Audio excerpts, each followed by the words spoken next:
জবাব দে, প্রশাসন জবাব দে। হাদির উপর হামলা কেন? হাদির উপর গুলশান খুনি হাসিনা ভারতের বসে বিভিন্ন ধরনের ষড়যন্ত্র করছে।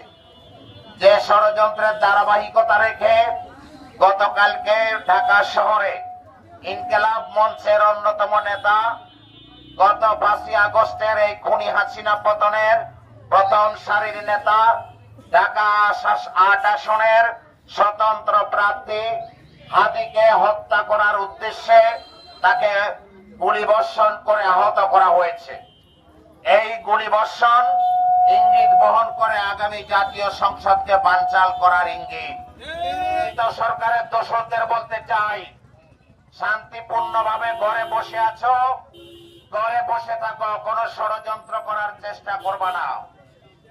আমাদের নেতা বাংলাদেশের 18 কোটি মানুষের আশা আকাঙ্ক্ষার প্রতীক, আগামী বাংলাদেশের প্রধানমন্ত্রী হবে ইনশাআল্লাহ জননেতা তারেক রহমান সাহেব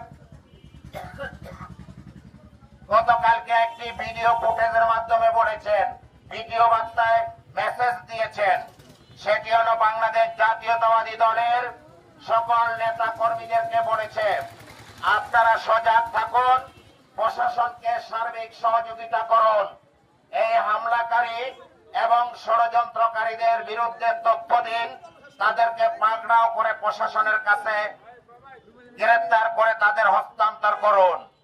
নির্যোগ্য